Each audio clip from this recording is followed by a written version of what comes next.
Dalam nama Bapa dan Putra dan Roh Kudus, amin. Maria diberi kabar oleh malaikat Tuhan bahwa ia akan mengandung dari Roh Kudus. Salam Maria, penuh rahmat Tuhan sertamu, terpujilah engkau di antara wanita dan terpujilah buah tubuhmu Yesus. Santa Maria Bunda Allah, doakanlah kami yang berdosa ini sekarang dan waktu kami mati, amin. Aku ini hamba Tuhan, terjadilah padaku menurut perkataanmu. Salam Maria, penuh rahmat Tuhan sertamu, terpujilah engkau di antara wanita dan terpujilah buah tubuhmu Yesus. Santa Maria Bunda Allah, doakanlah kami yang berdosa ini sekarang dan waktu kami mati, amin. Sabda sudah menjadi daging dan tinggal di antara kita. Salam Maria, penuh rahmat Tuhan sertamu, terpujilah engkau di antara wanita dan terpujilah buah tubuhmu Yesus. Santa Maria Bunda Allah, doakanlah kami yang berdosa ini sekarang dan waktu kami mati, amin. Doakanlah kami ya Santa Bunda Allah, supaya dapat menikmati janji Kristus. Marilah berdoa.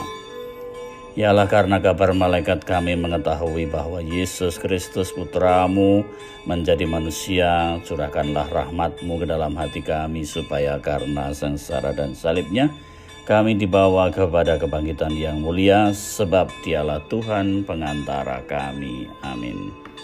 Kisah Rosario Samiti, kisah mulia Roh Kudus turun atas para rasul.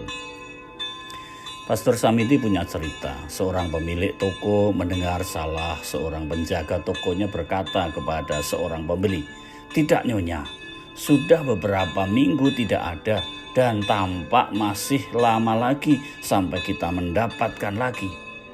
Karena jengkel atas yang ia dengar, pemilik toko lari mengejar pembeli tadi yang sedang berjalan keluar toko dan berkata, "Tidak benar Nyonya, tentu kita akan segera mendapatkannya. Kami sudah memesannya beberapa minggu lalu." Setelah kejadian itu, ia menarik lengan penjaga toko dan memarahinya. Jangan pernah berkata bahwa kita tidak mempunyai sesuatu. Kalau kita tidak punya, katakan bahwa kita sudah memesannya dan pesanan itu segera datang. Setelah reda, kemudian ia bertanya kepada penjaga toko, "Apa yang ia bicarakan tadi?" Jawab penjaga toko itu, "Hujan." Sudah punya keyakinan atau kebenaran sendiri sehingga tanpa mendengarkan duduk persoalan begitu mudah menjatuhkan kesalahan atau tindakan buruk. Akibatnya akan malu sendiri. Hidup perlu dituntun untuk berjalan pada kebenaran.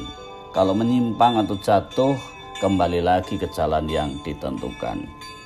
Roh kebenaran atau Roh Kudus dianugerahkan oleh Yesus untuk mengingatkan segala sesuatu yang telah diajarkan olehnya. Tetapi penghibur, yaitu Roh Kudus yang diutus oleh Bapa dalam namaku, Dialah yang akan mengajarkan segala sesuatu kepadamu dan akan mengingatkan kamu akan semua yang telah kukatakan kepadamu. Yohanes 14 ayat 26. Apa yang telah diajarkan Yesus? Tentu adalah kasih, termasuk mengasihi musuh-musuh. Kuasa Roh Kudus itu perlu diminta. Para murid bertekun dengan sehati dalam doa bersama-sama dan dengan beberapa perempuan serta Maria ibu Yesus dan dengan saudara-saudara Yesus. Kisah 1 ayat 14. Ketika tiba hari Pentakosta, semua orang yang percaya berkumpul di satu tempat. Tiba-tiba turunlah dari langit suatu bunyi seperti tiupan angin keras yang memenuhi seluruh rumah di mana mereka duduk, dan tampaklah kepada mereka lidah-lidah seperti nyala api yang bertebaran dan hinggap pada mereka masing-masing. Maka penuhlah mereka dengan Roh Kudus, lalu mulai berkata-kata dalam bahasa-bahasa lain. Kisah 1, Kisah 2 ayat 1 sampai 4. Berkah dalam nama Bapa dan Putra dan Roh Kudus, amin.